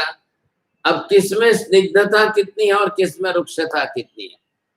आपने नारियल का पानी लिया और सादा पानी लो, नारियल का पानी लेकर के हाथ उसमें ऐसे करो आपको चिकनाहट लगेगी, और सादे पानी में लेकर के कितना भी करो तो चिकनाहट नहीं लगती है। क्या फर्क है दो में? आपने इधर मौसम्बी का रस लिया, संतरा का रस लिया, गन्ने का रस लिया, आप देखो चिप चप चप चप चिपकता है, उसमें तो गुण तो नहीं है ना, गुण नहीं है फिर भी चिपकता है। सादा पानी गिलास में लेकर के रखो उसका दाग नहीं पड़ेगा, नारियल का पानी लेकर के रखा उसका बरोबर पड़ेगा। तो वो खाली क्या फर्क पड़ा है? पुद्गल के वर्ण गंध रस स्पर्श उसमें बदले, तो स्पर्श आया, स्पर्श में स्निग्धता का स्पर्श आया, तो वो नारियल के पानी के अंदर, गन्ने के रस के अंदर, संतरे मौसम्बी के रस के अंदर वो बरोबर चिपकता है। तो ये सादा पानी ये भी तो पुद्गल का पिंड है, जीव उसके हैं, लेकिन उसने भी तो पुद्गल के परमाणु से ही बना हुआ है, रस है, वो प्रवाही रूप में पानी है। वहां वो स्निग्धता नहीं है जो स्निग्धता यहाँ है। तो सबके अंदर स्निग्धता बदल गई, और यही तो जो है मूल भेद है वर्ण गंध रस स्पर्श के। उसके कारण ही आप मूलांक में संख्या का गुणाकार करोगे तब 84 लाख की अंक संख्या बैठेगी, नहीं तो नहीं बैठती। 7 लाख पृथ्वी का है, 7 लाख अब का है, फिर वापिस सबके अंदर 10 लाख में, 2 लाख में, 4 लाख में, 14 लाख में अंक संख्या में मूलांक संख्या जो कूटस्थ जिसको हम कहते हैं वो लेकर के वर्ण गंध रस स्पर्श का गुणाकार करना है, और है ही नहीं दूसरा कुछ। ये क्यों गुणाकार करने? सबके अंदर कम ज्यादा कम ज्यादा कम ज्यादा प्रमाण में अलग अलग है, इसके कारण गुणाकार। अब सबके अंदर अलग अलग है तो किसके अंदर कितना अलग है, किसके अंदर कितना अलग है, किसके अंदर, अब ये मापना मनुष्य की बुद्धि के बाहर की बात है। मतलब कैसे? मनोवर्गणा के पुद्गल परमाणु में स्निग्ध रस कितना है और कार्बन वर्गणा के पुद्गल परमाणु में स्निग्ध रस कितना है? तो मनोवर्गणा के पुद्गल परमाणु में स्निग्ध रस 10% है, तो कार्बन वर्गणा के पुद्गल परमाणु में 100% कहला। अब ये भेद कौन करेगा? ये केवली के सिवाय कोई नहीं कर सकता। अब जब वापस बड़े हो जाओ तो भगवती सूत्र पढ़ना। अब भगवती सूत्र में जाकर के विषय आएगा तब की बात, लेकिन है तो सब में है, औदारिक में भी है। औदारिक वर्गणा का ये हमारा शरीर बना है, इसमें भी स्निग्धता आई, कितनी आई? तो बरोबर एक एक परमाणु जो है एक दूसरे के साथ बंधे हुए जुड़े हुए हैं। तो आप ये चमड़ी को खींचो, इतनी खींचो, इतनी खींचो, फिर भी कुछ नहीं हो रहा है। कार्बन वर्गणा में स्निग्धता ज्यादा है। कार्बन वर्गणा की स्निग्धता इतनी ज्यादा है कि आत्मा प्रदेशों के साथ चिपक करके करोड़ों बरस तक आत्मा के साथ रह जाती है, और ये कोई करोड़ों बरस रहने वाली नहीं।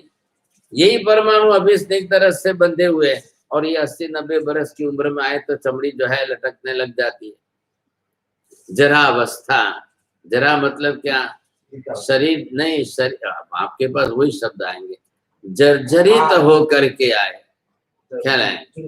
अब जर्जरित जीर्णत्वम, तो वो क्या हो गया, फिर उसके ऊपर से क्या स्निग्धता कम होती जाती है।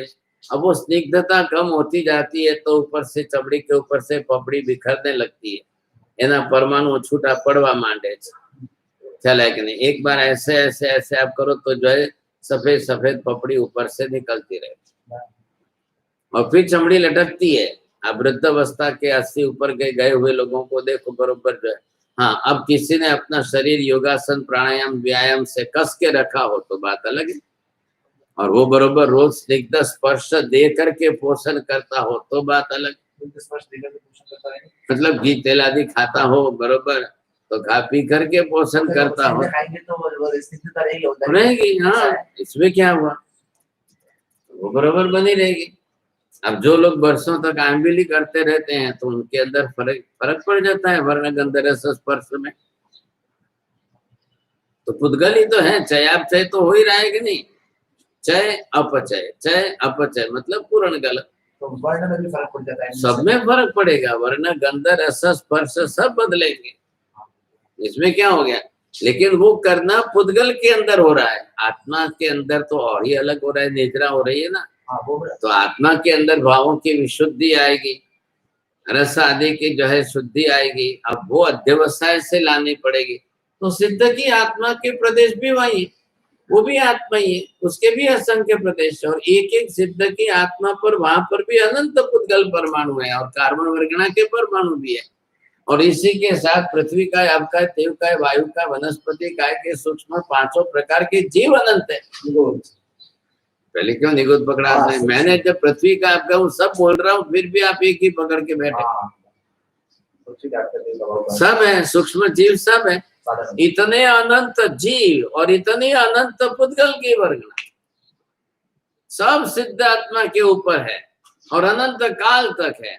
अब आज सिमंदर स्वामी केवल दर्शनी को पूछने जाओ कि हे भगवान, सिद्ध शिला उपરની એક આત્મા પણ અનંત કાળમાં ક્યારે પણ કોઈના સ્પર્શ સંબંધ વગરની રહી છે? જીવ અને પુદ્ગલ પરમાણુ, તો જીવ અને પરમાણુ બેના સંબંધ વગરની રહી છે? આ પ્રશ્નના ઉત્તરમાં સિમંદર સ્વામી ચોખ્ખા શબ્દોમાં કે અનંત કાળમાં અનંતા સિદ્ધો પણ ક્યારે એક ક્ષણ માટે કોઈના સ્પર્શ સંબંધ વગર રહ્યા નથી। अब उनके ऊपर रोज हो रहा है, हमारे ऊपर अभी ये कीड़ी चले तो पता चले कि नहीं। और वहां पर आत्म प्रदेश ही है, शरीर तो है नहीं, तो आत्म प्रदेश का संवेदना कहाँ गई, नष्ट थोड़ी होती है। नियम क्या लगाओ कि इस द्रव्यानुयोग का शास्त्र सीख करके किसी भी द्रव्य का कोई भी गुण सर्वथा समूल नष्ट होता ही नहीं है। तो संवेदना आत्मा का गुण है ना, वेदन संवेदन किसका है। अब वहां उनके ऊपर कीड़ी चले तो क्या पता नहीं चलेगा, सब पता चलेगा। हमको कीड़ी चलते हुए हमारा रागद्वेष उसके साथ जुड़ जाता है, और उनके अंदर रागद्वेष है ही नहीं, तो उनके अंदर खाली ज्ञान दर्शन ही आकर साथ जी कीड़ी नहीं है वहां पर, लेकिन ये है कि ये एक केंद्रीय जीव ऊपर चल, ये पृथ्वी काय के, आप काय के, अग्नि काय के, वायु काय के, वनस्पति काय के, और ये अष्ट महावर्गणा के पुद्गल परमाणु है। अब वो भेद कर सकते हैं अपने केवल दर्शन में देख करके, कार्बन वर्गणा पुद्गल परमाणु पर आटला बधा मारा आत्म प्रदेश ऊपर पड़े ने जोड़ा है। अब जब तक उसको वहां हवा नहीं बहेगी कि नहीं होगी तो उससे मतलब वो पड़ा रहेगा।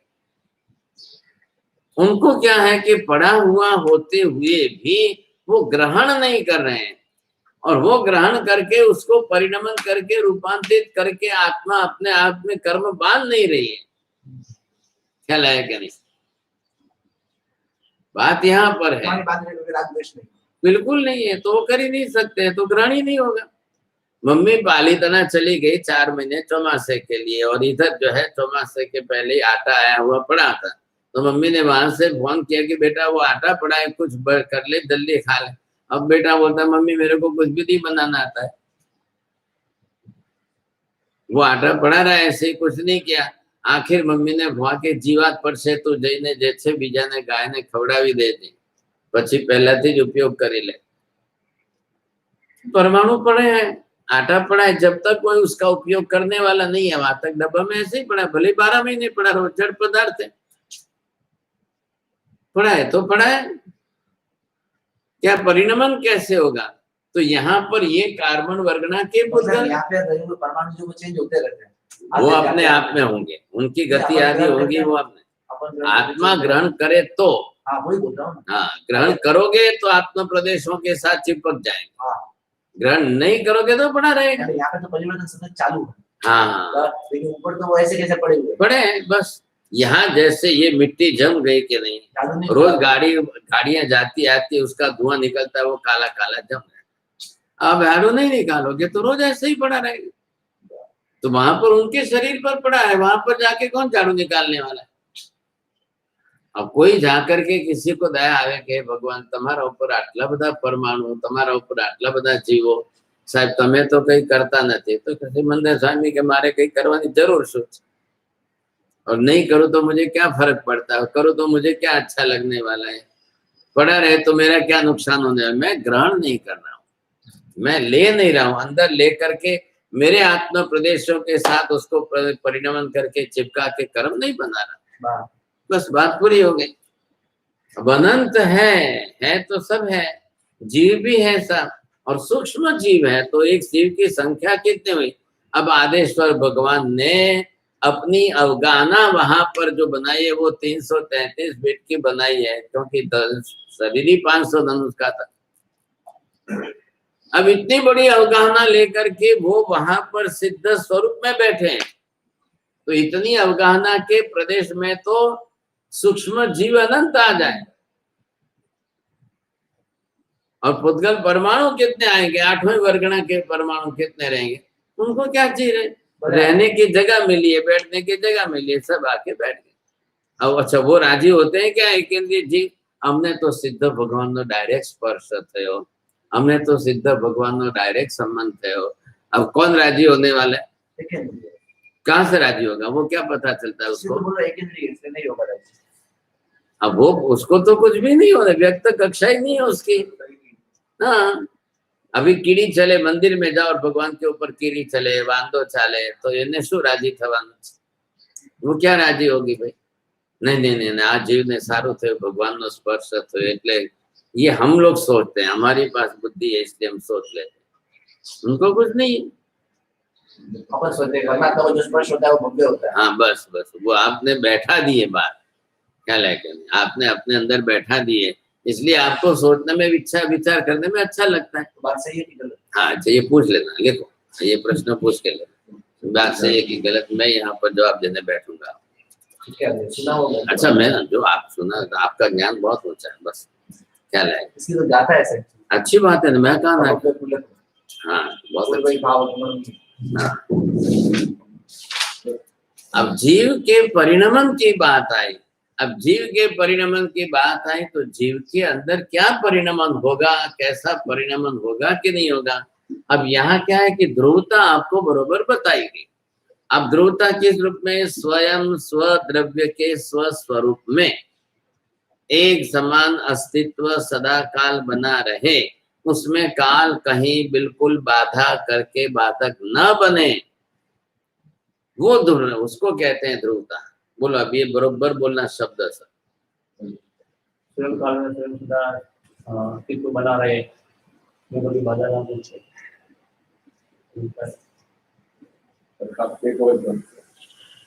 स्वद्रव्य स्वस्वरूप में सदा काल बना रहे, अब पर द्रव्य कोई किसी प्रकार से बाधा पहुंचा ही नहीं सके उसमें, तो वो अस्तित्व जो है, वो जो बना रहने वाला अस्तित्व जो है, वो ध्रुवता के रूप में, तो उसका जो स्वरूप है, मूल द्रव्य स्वरूप क्या है? स्व मतलब जिस द्रव्य की बात करे उसका खुद का, भले आकाश का हो कि आत्मा का। अब पर द्रव्य आकर के उसमें करेगा, अब वो पर द्रव्य आकर के कुछ भी करे। अब मैंने आपको कहा आकाश के साथ अनंत पदार्थ हमेशा जुड़े हुए हैं। अभी तो हमने तो सिद्ध के ऊपर की बात की, लेकिन 14 राजलोक का इतना बड़ा आकाश तो है कि नहीं? अब 14 राजलोक के अंदर आकाश में एक भी आकाश प्रदेश किसी पर पुद्गल द्रव्य या पर जीव द्रव्य के स्पर्श बिना का है क्या? नहीं। अब समझ में आ रही है बात? जी। अब ये जो है यहाँ पर हम देखें कि आपने ये 14 राग लोक का आकाश प्रदेश बनाया। अब इस आकाश प्रदेश के अंदर आपको ये प्रश्न किया केवली भगवान को, अब ये सब इसके आकाश प्रदेश है। अब इतने आकाश प्रदेशों के अंदर जो है सब जगह पर जो है, यहाँ ये निगोद के जीव है और यहाँ भी निगोद के जीव है और ये सब जगह पर पुद्गल परमाणु है। अब लोकाकाश, तो इधर देखिए आप, ये लोकाकाश जो है इसके प्रदेश कितने हुए? असंख्य प्रदेश इसके हुए। और यहाँ पर लोकाकाश के क्षेत्र में परमाणु कितने हैं और जीव द्रव्य कितने हैं? तो ये जीव द्रव्य भी अनंत अनंत है और इधर पुद्गल द्रव्य के परमाणु भी अनंत अनंत है और इधर धर्मास्थी काय भी इसके साथ है, अधर्मास्थी काय भी इसके साथ है। अब इसका मतलब ये हुआ कि आकाश का एक भी प्रदेश पर द्रव्य के संबंध बिना का कभी था नहीं और कभी रहेगा नहीं, होगा नहीं। बोलो, वापिस बोलो। आकाश का एक भी प्रदेश जो है धर्मास्तिका का सहयोग बिना का था नहीं, है नहीं और दो ही नाम क्यों बोले? धर्मास्तिका और जीवास्तिका और उद्वास्तिका। हाँ, तो एक एक मैं पूछूं तो एक एक बोलो अलग अलग। सहयोग बिना था नहीं, है नहीं, होगा नहीं, बस। अच्छा, अब ये आज बात बैठ गई आपके अनंत अनंत परमाणु, अनंत अनंत जीव और इधर धर्मास्तिका अधर्मास्तिका। क्या है? अब जीव पुद्गल का तो गमनागमन हो जाएगा, तो आकाश की पर्याय का परिवर्तन हो जाएगा। अब धर्मास्तिका अधर्मास्तिका का तो गमन होगा ही नहीं।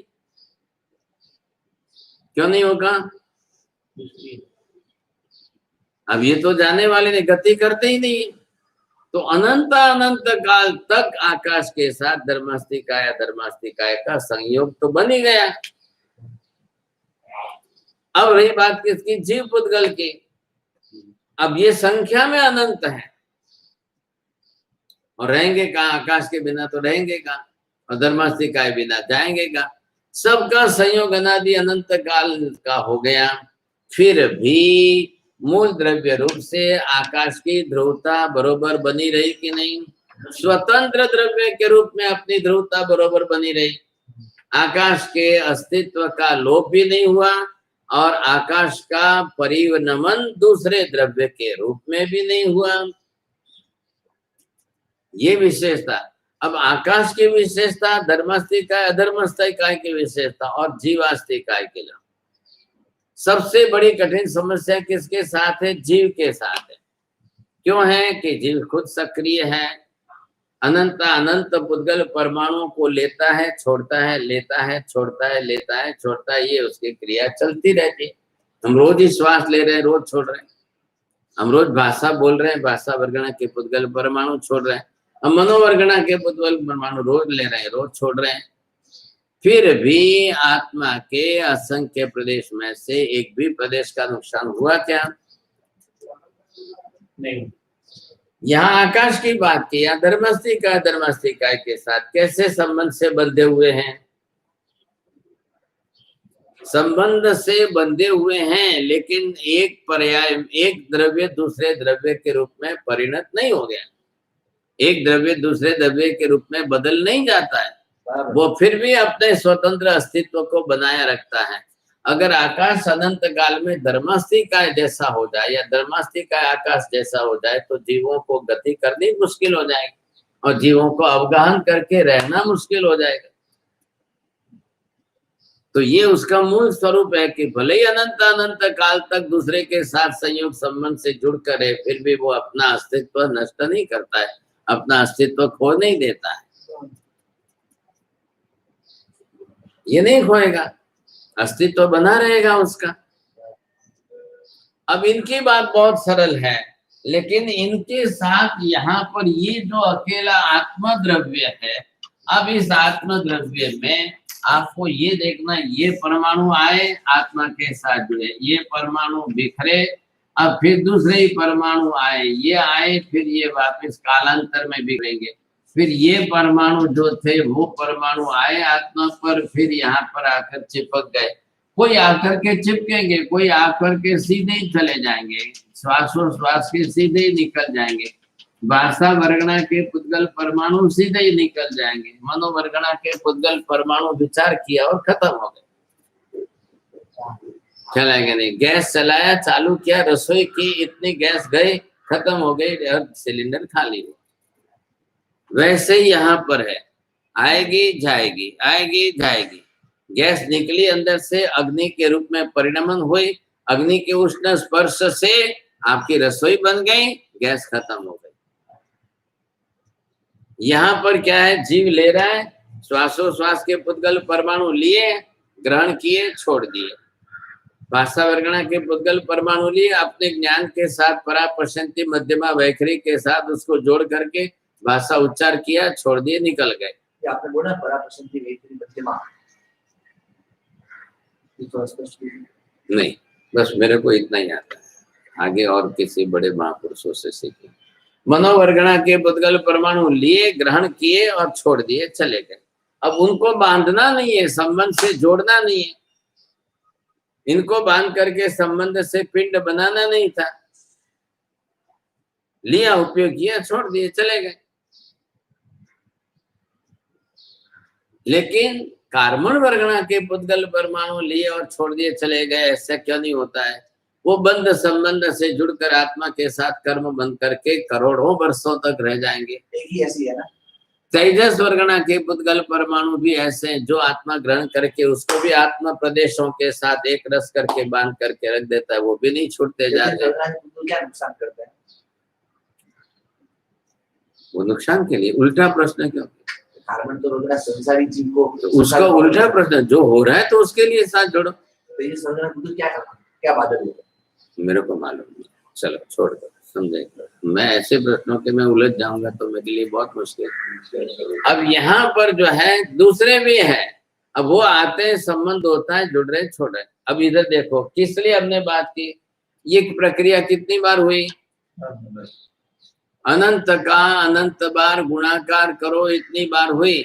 और ये पुद्गल द्रव्य और जीव पुद्गल को साथ में लेकर के रहा और उसी के अंदर प्रक्रिया करता रहा। आकाश धर्मस्थी का अधर्मस्थी का है, कोई लेने की बात नहीं और प्रक्रिया करने की बात नहीं। आए, संबंध से रहे और छुड़े और निकल गए, चले गए। लेकिन इसमें तो होता रहा, लेकिन फिर भी अनंत काल में इसकी ध्रुवता बरोबर बनी रही। अनंत काल में भी आत्मा के एक प्रदेश का भी नुकसान नहीं हुआ। नुकसान शब्द का अर्थ एक प्रदेश भी खंडित होकर के अलग नहीं हुआ। और अब परिणमन वे भाव से परिणमन कैसा? अनंत काल बीतने पर भी आत्मा पुद्गलमय बन नहीं गई, या पुद्गल जो है आत्मा प्रदेशों के साथ चेतन नहीं बना और चेतन आत्मा अचेतन नहीं बना। ये किसके कारण हुआ है? मूल द्रव्य की अपनी ध्रुवता। तो मूल द्रव्य की ध्रुवता इस रूप में बनी रही और अपने द्रव्य स्वरूप का अस्तित्व बना रहा। अब द्रव्य स्वरूप का अस्तित्व किससे? गुण के कारण। अब गुण के कारण उसका अस्तित्व बरोबर रहा, तो गुण को बिखर नहीं गए, गुण निकल नहीं गए। अगर गुण चले जाते तो क्या होता? आप सोचो, 1 मिनट के लिए विचार करो कि ज्ञान दर्शन आत्मा में से निकल जाए तो क्या होगा? ख्याल है? तो वही हो रहा है। ज्ञान दर्शन जो है इस मोहनीय कर्म या क्या ज्ञानावरणीय दर्शनावरणीय कर्म के कारण इतना ज्यादा जब हावी हो जाता है, तब बच्चा बेचारा मेंटली रिटार्डेड, मंदमती हो जाता है। तब उसकी ज्ञान दर्शन की क्रिया नहीं होने या नहीं रहने के कारण उसकी स्थिति कैसी होती है? अजीबवत, जड़वत उसकी स्थिति होती है। अब पेशाब किया है, बैठा उसी में खेल रहा है, उसको कुछ भी समझ नहीं। अब ये ज्ञान दर्शन का वहां पर इतना आवरण, इतने ज्यादा प्रमाण में आवरण से वो दबे हुए रहने के कारण ये परिस्थिति हो रही। तो ऐसा क्यों? कारण क्या होता है कि उम्र के हिसाब से ज्ञानावरणीय कर्म का शुभ होता है? उम्र के हिसाब से? तो 1 साल का बच्चा, उसे तो समझ में नहीं आता कि वो जहाँ पे खाता है। तो उम्र से कोई मतलब नहीं है। मति मंदता का ज्ञानावरणीय कर्म इतना ज्यादा होगा तो ये असर होगा। अब उम्र में उसको इतना मिल नहीं रहा है। अब 100 साल पहले या 50 साल पहले जब कंप्यूटर या नेट नहीं थे तब उस बच्चों को इतना एक्सपोज नहीं मिल रहा था, और आज 3 बरस का बच्चा टीवी देख रहा है तो उतना एक्सपोज मिल रहा है, तो उसका डेवलपमेंट ज्यादा हो रहा है कंपेरेटिवली उस काल में और आज के काल में। अब हम स्कूल में पढ़ते थे, हमारे समय कंप्यूटर नहीं था, टीवी नहीं थे, कुछ भी नहीं थे। अब आज जो बच्चा जा रहा है तो उसके सामने पहले से ही है। अब लोग ये एजुकेशन में कर रहे हैं, पुस्तक कुछ लाना ही नहीं, लाना है तो आपको सिर्फ लैपटॉप कंप्यूटर लाना है, उसी पर स्टडी करनी है। तो अब वो उसी से, तो उसके सामने एक साथ के कितने पदार्थ सामने आएगा, कितने पदार्थों का ज्ञान उसके सामने एक साथ में आएगा।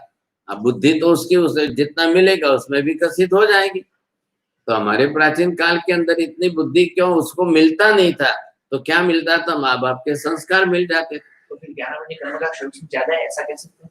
ज्यादा कैसे हो रहा है, ज्ञान उसके अंदर जितना भरो उतना बढ़ता जाएगा। तो निमित्त कारण की ज्यादा, निमित्त कारण की प्रचुरता ज्यादा है, इस कारण से हाँ। तो ये आज विपुल प्रमाण में है, इतने विपुल प्रमाण में उसको मिल रहा है, तो वो उसकी बुद्धि उसकी इंद्रिया एक्सपोज हो रही है, इतने पदार्थ उसके सामने इतने आ रहे, इतने मिल रहे, एक साथ में आ रहे। तो जितना उसके साथ में वो लेगा, रस लेगा, देखेगा, जुड़ेगा, समझेगा नहीं तो बरोबर करेगा, उसको ज्ञान बढ़ेगा उसका, समझे कि नहीं। अब यहाँ विषय क्या है, इतने अनंत अनंत काल से एक द्रव्य पर दूसरे द्रव्य के साथ में इतना जुड़ा हुआ होते हुए भी कोई असर नहीं, कोई फर्क नहीं पड़ता। एक द्रव्य दूसरे द्रव्य के रूप में परिणत हो क्यों नहीं जाता है, वो अपना अस्तित्व टिकाए रखता है, इसलिए ध्रुवता है। अब बोलो, ध्रुवता कार्य है कि कारण है? ध्रुवता कारण है, अस्तित्व कार्य। अब इसको कार्य बनाओ तो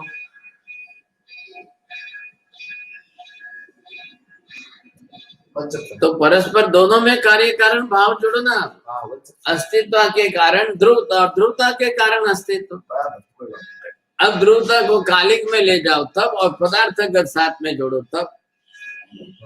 तो मूल में पदार्थगत है इसलिए कालिक बना रहे हो आप, नहीं होते तो कालिक नहीं बनाते। ख्याल है? तो तीनों की विशेषता अलग लिखना है आपको। 3 द्रव्य की एक ग्रुप में, आत्म द्रव्य की एक ग्रुप में, पुद्गल द्रव्य की एक ग्रुप में, और तीनों की विशेषता से आप उनके अंदर की ध्रुवता का विशिष्ट स्वरूप लिखा। 3 ग्रुप के 3 पेज हो जाएंगे आप। होमवर्क तो लिखो, आप करेंगे कि नहीं करेंगे वो बात अलग है। अभी तक तो एक दिन भी नहीं किया। हाँ, क्या क्या अभी मैंने बोल दिया। हाँ,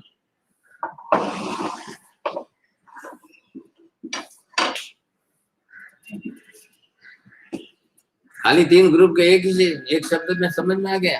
हाँ, पूरा लिख लेंगे। नहीं, उत्पाद कहाँ पूछा मैंने, फिर इतना पूरा विषय चला किसका है? अब ध्रुवता के साथ कार्य कारण भाव, और इनका सबका एक दूसरे के साथ में बैठा के जोड़ेंगे तो लिखेंगे, नहीं तो क्या लिखेंगे।